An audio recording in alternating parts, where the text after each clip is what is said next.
I'll just like to ask you a couple of questions about pre-football nutrition. Say, for example, a game on a Saturday night at 7 p.m. What do you think the guys should have if they wake up at 9 o'clock, for example, leading up to the game?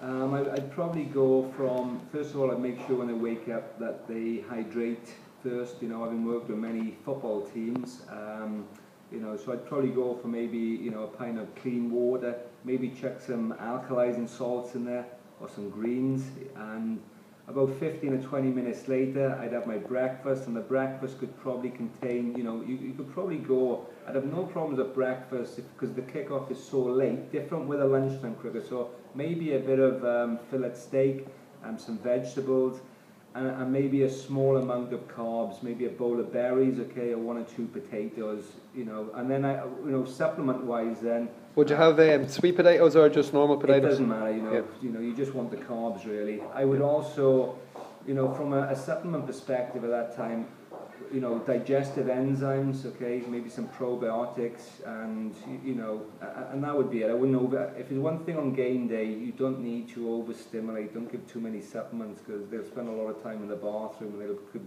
become dehydrated. You know, maybe mid-morning then, you know, in today's day and age, you know, I know what it's like in the hotels, if there's a away game, for example, you know, again, you know, big emphasis on hydration. We would normally do a hydration test, and we'd have a hydration test kit with us. So normally about 11 o'clock, we would always hydrate test the players to make sure we could catch it early if it was a 7 o'clock kickoff. So we do a hydration test. If someone was over, okay, we'd start some sort of protocol to make sure that by 7 o'clock they would be hydrated. You know, and if we would have tables of snacks then, okay, you know, there would be nuts there would be fruits there would be some, you know, sort of, you know, some, you know, I ate the word. What kind of fruits would you go for, Phil? I mean, I have no problem with apples and bananas because different players, okay, will tolerate fruits differently. You know, those from the Caribbean area would have no problems with, you know, more sugary types of fruits, where your UK type European player, you know, gravitate much more to say apples and pears. You know, so we'd have a table full of snacks. Then lunchtime. Then again at lunchtime, I have no problem because it's such a late kickoff. If they wanted some chicken and you know they wanted some veg, chuck some butter on the vegetables. Okay, so they keep their blood sugar levels still. They could have some rice. You know, again not an enormous amount of rice, but I can tell you now, when you're dealing with 20 odd players, okay, you'll have some people will thrive on carbohydrates, some who won't.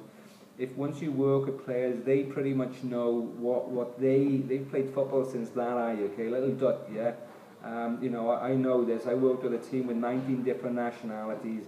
What I did was educate each player on nutrition, and then it was like fine-tuning a radio. We got the ratios right because nobody knows your body better than the player, you know, so you guide him. And I said, some of my guys might have a big mound of pasta, you know, and you know, if you put your paleo head on, you think, no, but they thrive on that. Some guys, you know, they just want some meat and some vegetables. It's a very important point.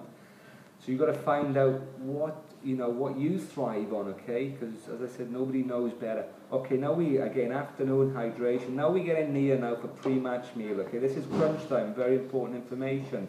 My pre-match meal will consist of this. I don't care what nationality the player is, etc. I'd probably personally go for some fish, okay? I'd go for some vegetables.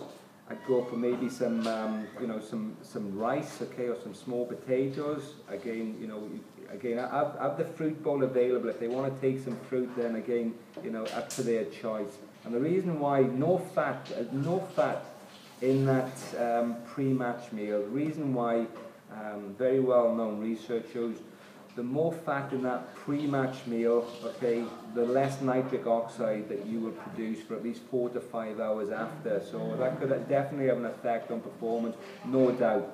Okay, so say we have that meal at 4 o'clock, let's get to 6 o'clock, okay? Kick off 7 o'clock, that's when I would go for unbelievable, okay, and not because I made this product, but you can use any amino acids you want, I don't care.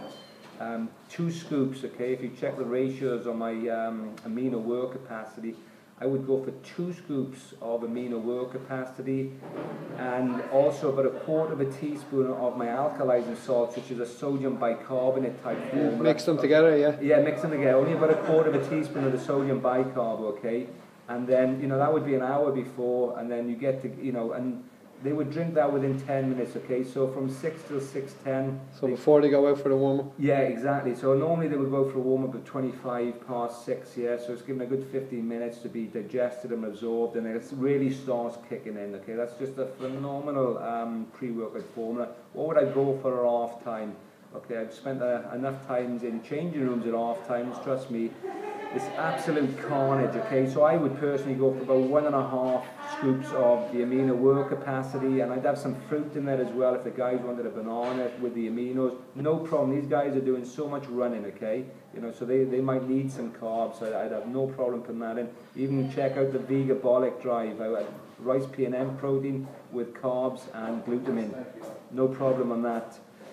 And then again, you know, make sure they drink it because they get 15 minutes, or they can get a good 750 mils back in the system. So that's very important. If it was a warm day, okay, if it was a real warm day, you know, I would definitely go amino whey capacity, and again the alkalizing salts, because they will have sweated so much. They're going to need some sodium, potassium, magnesium, and calcium back in there. Okay, post workout, game over, okay. And what I would do then, my recovery drink of choice, you can check there's loads out there, but I have no doubt mine is definitely the best.